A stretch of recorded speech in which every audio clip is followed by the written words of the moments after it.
Kids Learning.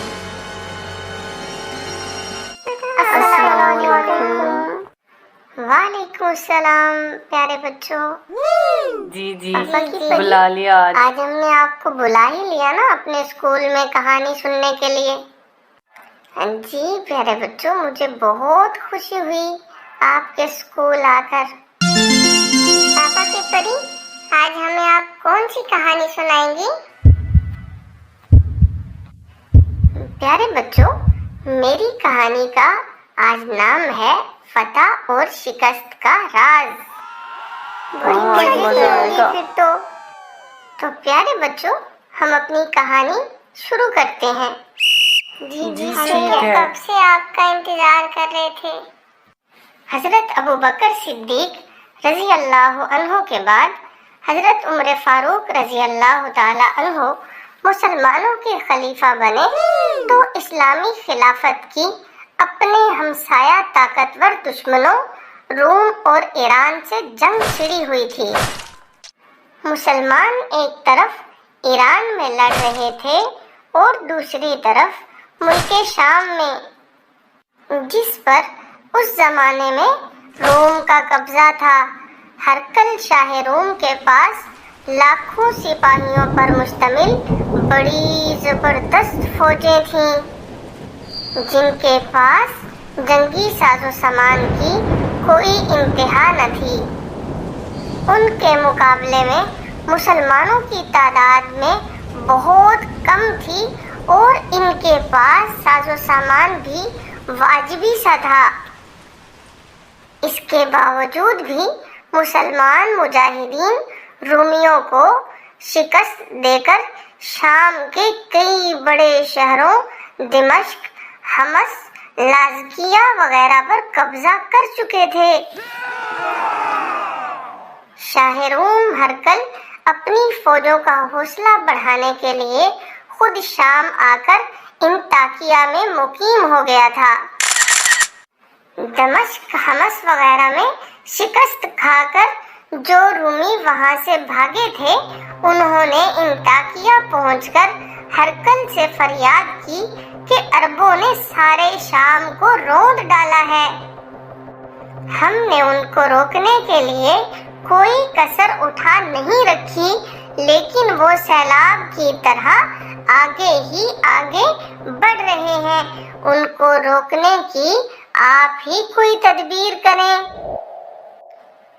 इस फरियाद पर हरकल ने उनमें से चंद होशियार और मुअज़्ज़ज़ आदमियों को दरबार में तलब किया और उनसे पूछा कि तुम वही हो जिन्होंने ईरानियों और तुर्कों को नाकों चने चबवाए। अब एक खाना बदोश कौम के गिनती के सिपाहियों के सामने हथियार डालने पर मजबूर हो गए। हालांकि वो तादाद और हथियारों और साजो सामान में भी तुमसे कहीं कम है। आखिर इसकी क्या वजह है? इस पर सबके शर्म से सर झुक गए और किसी ने कोई जवाब न दिया। फिर एक तजर्बाकार बूढ़ा आदमी उठा और आगे बढ़कर यूं तकरीर की, बादशाह सलामत, उसकी ये वजह है कि अरबों के अखलाक हमारे अखलाक से अच्छे हैं। वो रात को इबादत करते हैं, दिन को रोजे रखते हैं, किसी पर जुल्म नहीं करते, आपस में बराबरी के साथ रहते हैं। वो अपने अल्लाह की इताअत और अपने दीन की सख्ती से पाबंदी करते हैं। उनके लश्कर के हर आदमी को जिंदगी से ज्यादा मौत प्यारी है। लड़ते हैं तो अपने अल्लाह से मदद मांगते हैं। लड़ाई में मारे जाने को अपनी कामयाबी समझते हैं, इसलिए सर हथेली पर रखकर लड़ते हैं। जंग के मैदान से भागने या हथियार डालने का कभी सोच भी नहीं सकते। उनके मुकाबले में हमारा ये हाल है कि शराब पीते हैं, धूम धड़ल्ले से बुरे काम करते हैं। इसका नतीजा ये है कि हमारा हर काम इस्तिकलाल से खाली और हिम्मत से खाली होता है और अरबों के हर काम में जोश और इस्तिकलाल पाया जाता है। ये तकरीर सुनकर हरकल ने सर झुका लिया। बूढ़े आदमी ने जो कुछ कहा था वो उसको झुटला नहीं सकता था, इसलिए खामोश हो गया। लेकिन दिल में उसको यकीन हो गया कि जिस कौम से रोमियों को पाला बड़ा है वो इससे कभी नहीं जीत सकते। पापा की परी, एक वाक्य में तो इसी रोमियों की ने अपने बंदे भेजे थे ना कि जाओ मुसलमानों का पता करो वो दिन रात कैसे गुजारते हैं। अच्छा तो सुनो, ये वाकया एक और तरीके से भी बयान किया जाता है। वो इस तरह कि अजनादीन की लड़ाई में रोमियों की जबरदस्त फौज को शिकस्त हुई तो कुछ अरसे बाद उसके सिपा सालार ने, जो शाह रोम का भाई था, एक ईसाई अरब को मुसलमानों के लश्कर में ये मालूम करने के लिए भेजा कि हर लड़ाई में मुसलमान फतह क्यों हासिल करते हैं, इसका राज क्या है।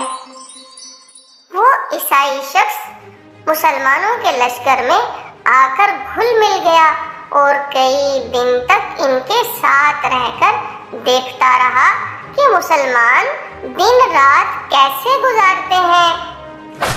उस ईसाई शख्स ने देखा कि मुसलमान पांचों वक्त पाबंदी से नमाज पढ़ते हैं, रात को देर तक इबादत करते हैं, हर शख्स अपने अमीर का दिलो जान से फर्मा बरदार है। अमीर भी अपनी बड़ाई नहीं जताता, उनके साथ बैठकर खाना खाता है। सब एक दूसरे के साथ मोहब्बत करते हैं, सच बोलते हैं, झूठ से नफरत करते हैं। उस ईसाई शख्स ने वापस जाकर अपने सिपा सालार को ये बातें बताईं तो बेइख्तियार उसके मुंह से निकला, जिस कौम में ये सिफ्तें हों इनका मुकाबला करना अपनी मौत को दावत देना है। कितनी अल्लाह की इबादत करते थे। तो प्यारे बच्चों, आप भी याद रखो कि जब भी आप किसी भी काम के लिए मैदान में निकलो तो अल्लाह से मदद और नुसरत मांगो। अल्लाह आपको आपके पास वसाइल से ज्यादा मदद अता फरमाएंगे, जिससे अल्लाह आपको कामयाबी अता करेंगे। जी, हम भी अल्लाह की इबादत करेंगे, नमाज भी पढ़ेंगे, किसी को हकीर भी नहीं समझेंगे, वो सच बोलेंगे। शाबाश प्यारे बच्चों, मैं फिर कभी इंशाल्लाह आपको कहानी सुनाने आऊंगी। अल्लाह हाफिज।